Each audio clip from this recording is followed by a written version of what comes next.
Hello students, मैं Subita Chaudhary, assistant professor department of zoology. पिछली video में अपन ने गैमेटोजेनेसिस के प्रोसेस को समझा था, जिसके तहत हमने देखा था स्पर्मेटोजेनेसिस एंड oogenesis को। स्पर्मेटोजेनेसिस एंड oogenesis के प्रोसेस के दौरान मेल और फीमेल गैमेट्स का निर्माण हुआ था। उसके बाद आज हम कंटिन्यू करेंगे विथ फर्टिलाइजेशन। तो सबसे पहले अपन देखते हैं what is fertilisation. The fusion of the sperm cell nucleus with the egg cell nucleus to produce a zygote. Male gamete and female gamete के जो न्यूक्लियस है वो आपस में फ्यूज करते हैं एंड जाइगोट का निर्माण करते हैं। ये प्रोसेस कहलाती है फर्टिलाइजेशन, या फिर अपन उस एग को कह सकते हैं fertilised egg. Brings male and female gametes together and produce diploid zygote. इस प्रोसेस में क्या होगा, मेल और फीमेल जो गैमेट्स हैं जो कि या जिनका निर्माण स्पर्मेटोजेनेसिस एंड oogenesis के दौरान हुआ, दोनों पास आएंगे और एक डिप्लॉइड जाइगोट का निर्माण करते हैं।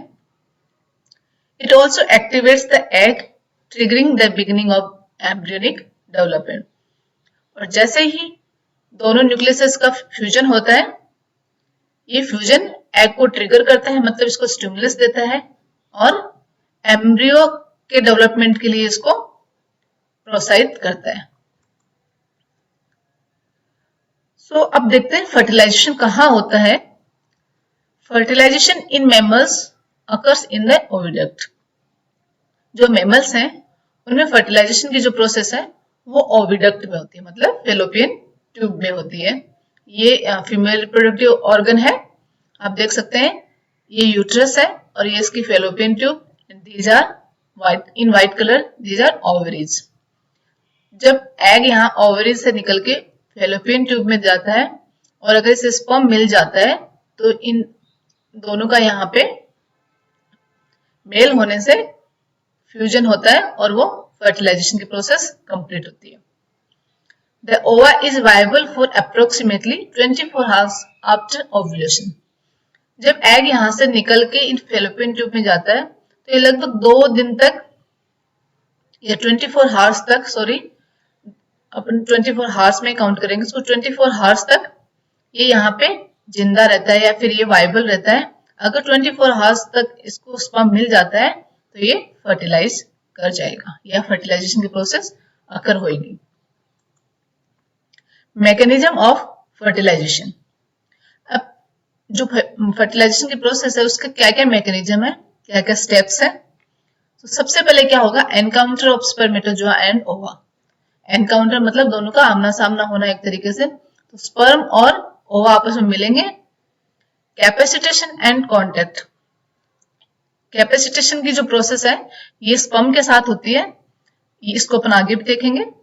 Acrosome reaction and penetration. Acrosome reaction मतलब जब स्पर्म एग के पास जाएगा तो उसे एग मेम्ब्रेन को तोड़कर अंदर जाना होगा। तो उसको एग की मेम्ब्रेन्स को तोड़ने के लिए ये एक्रोसोमल रिएक्शन शो करते हैं, उसके बाद ही वो एग्स की मेम्ब्रेन को तोड़ के अंदर जा पाते हैं। Fusion of the sperm with the egg. और जब एक बार स्पर्म न्यूक्लियस एग सेल के अंदर चला जाएगा तो स्पर्म के न्यूक्लियस का एग सेल के न्यूक्लियस के साथ फ्यूजन हो जाता है एंड एक्टिवेशन ऑफ ओवम, और उसके बाद ओवम का एक्टिवेशन होता है। So these are the steps of, या we can say mechanism of fertilization. Here you can say this is a diagram of sperm and this is egg cell. मैं हम दोनों का जिक्र नहीं करूंगी क्योंकि पिछले वीडियो में अपन इनको डिटेल से पढ़ चुके हैं। हाँ, कुछ मेम्ब्रेन्स हैं इसके एग के जो मैं यहाँ पे बता रही हूँ आपको। सबसे पहले ये जो इरेगुलर शेप में दिख रही है follicle cells of corona radiata. उसके बाद ये विटेलाइन मेम्ब्रेन है एंड जोना पेलिसुडा। ये जोना पेलिसुडा एक बहुत इंपॉर्टेंट रोल अदा करती है। जब फर्टिलाइजेशन को पढ़ेंगे तो उसको अपन डिटेल में पढ़ेंगे थोड़ा सा। And this is the nucleus of egg cell. अब सबसे पहला मैकेनिज्म का जो स्टेप था वो था एनकाउंटर ऑफ स्पर्मेटोजोआ एंड ओवा।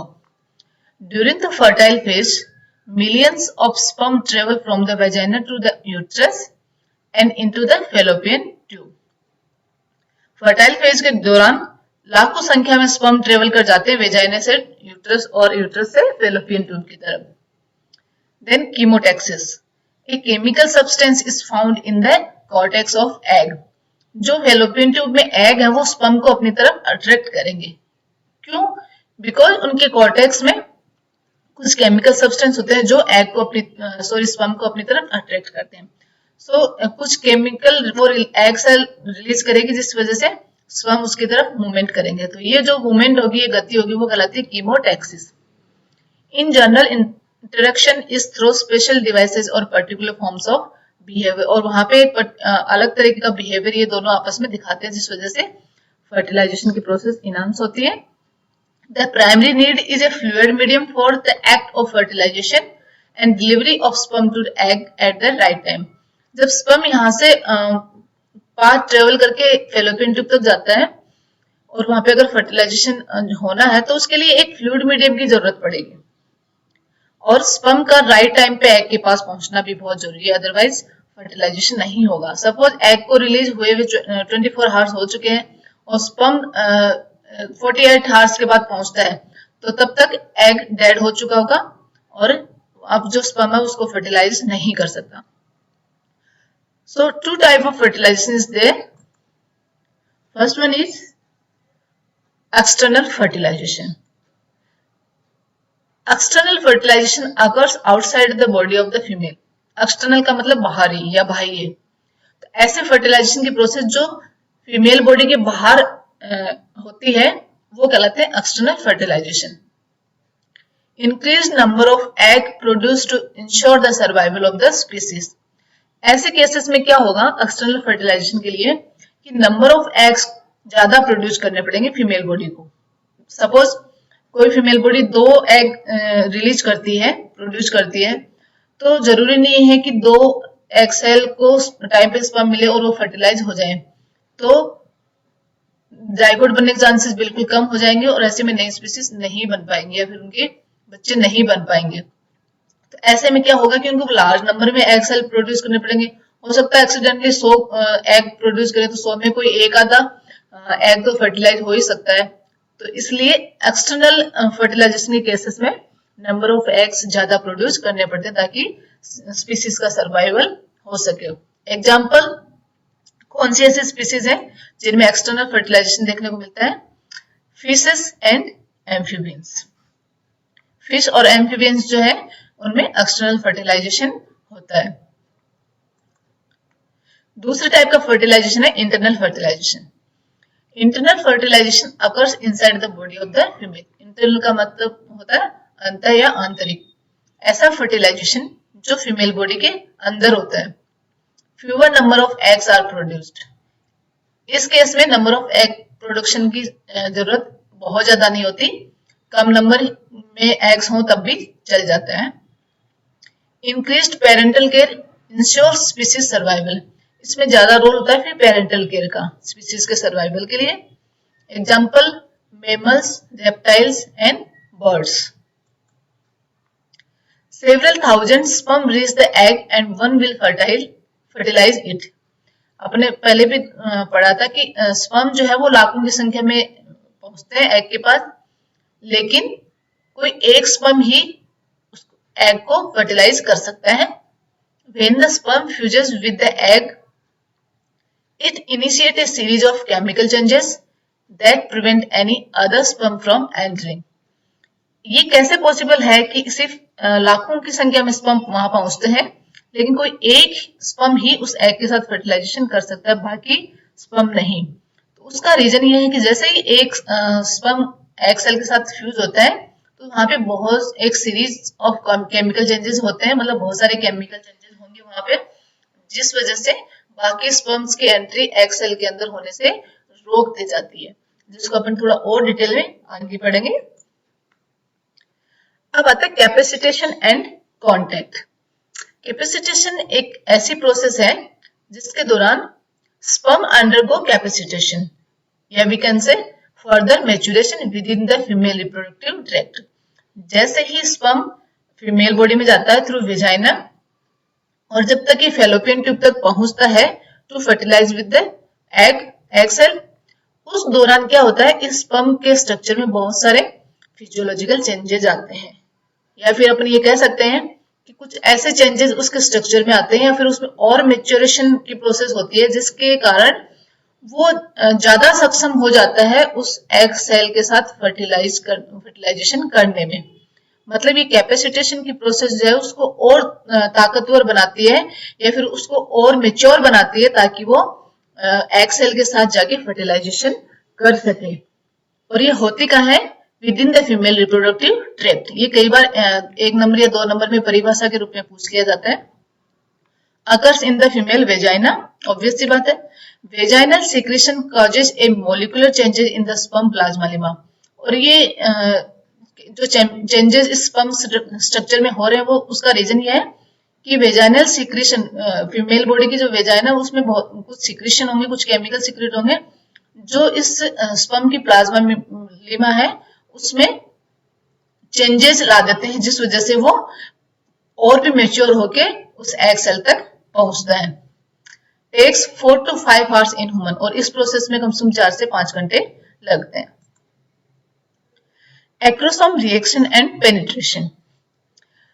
अब ये जो प्रोसेस है ये बहुत इंपॉर्टेंट हो जाती है। एक्रोसोमल रिएक्शन जो है, when the acrosome reaction occurs a number of proteolytic enzymes are exposed or released। जब अपन ने स्पर्म का स्ट्रक्चर पढ़ा था तो स्पर्म के जो हेड है वहां पे अपने एक्रोसोम को दिखाया था। तो जब ये एक्रोसोम ये स्पर्म जाके और एग के साथ फ्यूज करता है तो अपन ने देखा एग स्ट्रक्चर की उसके चारों तरफ बहुत सारी मेम्ब्रेन्स पाई जाती हैं, लेयर्स पाई जाती हैं। तो ये इजीली उन लेयर्स को भेद कर अंदर नहीं जा सकता। तो ये अपने एक्रोसोम के थ्रू बहुत सारे एंजाइम्स जो कि प्रोटियोलाइटिक है, मतलब वो जो तोड़ फोड़ काट छाट मचाने वाले एंजाइम्स हैं वो रिलीज करता है, जिसके दौरान one or more of these enzymes is responsible for digesting the whole through the zona pellucida through which the sperm enters the previtelline space। ये प्रोटियोलाइटिक एंजाइम जो है अब वो क्या करेंगे, एग की जो जोना पेलुसिडा है उसको तोड़कर उसमें रास्ता बनाते हैं, और ताकि स्पर्म वहां से एग सेल के अंदर जा सके। ये स्ट्रक्चर है, ये स्पर्म का हेड है और यहाँ पे ये एक्रोसोम पाया जाता है। ये एक्रोसोम क्या करेगा, ये अपने एंजाइम्स को रिलीज करना शुरू करता है जैसे ये एग के पास जाता है, और जैसे ये एंजाइम्स रिलीज हो जाते हैं ये जाके एग सेल में तोड़फोड़ मचा देते हैं। उसके बाद इसका स्ट्रक्चर कुछ ऐसा हो जाता है, अभी इजीली उसमें जाने के लिए तैयार है।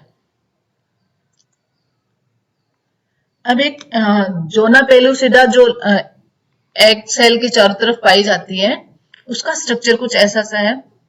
जोना पेलुसिडा जो लेयर है, found the zona pellucida is composed of 3 glycoprotein. वैसे तो ये हायर क्लासेस की बात है लेकिन थोड़ा सा आपको स्ट्रक्चर उसका पता होना चाहिए कि 3 तरह की ग्लाइकोप्रोटीन से मिलकर बनी हुई होती है ये जो लेयर होती है zona pellucida, ZP1, ZP2 and ZP3। तो एक लाइट ग्रीन कलर में जो है वो है ZP1, रेड कलर में ZP2 एंड ब्लू कलर में ZP3। तो ये जो ZP2 और ZP3 के जो रोड्स हैं इनको आपस में जोड़ के रखता है ZP1। तो इस तरीके से ये बहुत सारे लेयर ऐसे जुड़ के एक मोटी लेयर का निर्माण कर लेते हैं एग सेल के चारों तरफ, जिसको इजीली स्पर्म भेद नहीं पाता, और स्पर्म को इसको भेदने के लिए एक्रोसोमल रिएक्शन करनी पड़ती है। Fusion of the sperm with the egg. उसके बाद क्या होगा, एग और स्पर्म सेल का फ्यूजन होता है। एक बार जब स्पर्म भेद के सेल के अंदर आ जाता है तो अब वो एग के न्यूक्लियस के साथ स्पर्म का न्यूक्लियस फ्यूज हो जाता है। The male nucleus enters the egg cytoplasm and becomes the male pronucleus. जैसे ही मेल न्यूक्लियस जो है वो एंटर करता है एग के साइटोप्लाज्म में, अब वो कहलाता है male pronucleus. As a result of the sperm fusing with the egg plasmalemma, the oocyte nucleus, which is at metaphase of the second meiotic division, completes that division, giving rise to another polar body। याद करें oogenesis, जिसमें हमने पढ़ा था कि egg जब ovary से निकल के फेलोपियन ट्यूब में जाता है, वहां पे वो जब वो ओवरी से निकलता है तो वो सेकेंड मियोसिस को कंप्लीट नहीं करता है, और सेकेंड मियोसिस के मेटाफेज सेकेंड में जाके अरेस्ट हो जाता है, और जैसे उसको स्पर्म मिलता है वो सेकेंड मियोसिस कंप्लीट करता है। रिकॉल करें इस चीज को। जैसे ही उस फेलोपियन ट्यूब में एग को स्पर्म मिल जाता है और स्पर्म का न्यूक्लियस एग सेल के अंदर आ जाता है, उसके बाद वो जो egg cell second meiotic division पे अरेस्ट हुआ था, वो अपनी मियोसिस सेकेंड की जो प्रोसेस है उसको कंप्लीट करता है, और उसके बाद जो सेकेंड पोलर बॉडी है उसका निर्माण करता है। मतलब फर्टिलाइजेशन के जस्ट बाद में मियोसिस सेकेंड कंप्लीट हो जाता है, मियोसिस की प्रोसेस कंप्लीट हो जाती है। और जैसे ही मियोसिस की प्रोसेस कंप्लीट हो जाती है, मतलब वो अब एंड स्टेज में आ गया है, मतलब अब वो फीमेल गेमेट कहलाता है। Following the second meiotic division, what is now the nucleus of ovum becomes the female pronucleus. और जैसे ही मियोटिक डिवीजन की प्रोसेस कंप्लीट हो जाती है, अब वो कहलाएगा female pronucleus. The haploid male and female pronuclei move towards one and another, meet and fuse to form the diploid nucleus of the zygote. फिर दोनों प्रोन्यूक्लियस पास आएंगे और एक जाइगोट का निर्माण करेंगे जो कि डिप्लॉइड होगा, मतलब एन एंड एन दोनों के मिला के ट्रू एंड कंडीशन में आ जाएगा। The zygote will now proceed to undergo cleavage. और जैसे ही जाइगोट बनता है, अब वो जाइगोट जो है क्लीवेज की तरफ आगे बढ़ जाता है। And activation of ovum. A series of morphological, physiological and molecular changes that occurs in the egg in response to fusion of the sperm with the egg. और जैसे ही ये फर्टिलाइजेशन की प्रोसेस होती है, जो ओवम जो है वो एक्टिव मोड में आ जाता है, और बहुत सारे morphological, physiological and molecular changes होते हैं जो कि उस एग को मतलब फिर जो जाइगोट बनता है उसको फिर फर्दर एम्ब्रियो डेवलपमेंट की तरफ मतलब आप उसको कह सकते हैं कि आगे बढ़ने में हेल्पफुल होते हैं। तो आज के वीडियो में अपन इतना ही पढ़ेंगे, इसके आगे के जो प्रोसेस है वो अपन नेक्स्ट वीडियो में पढ़ेंगे। Thank you so much.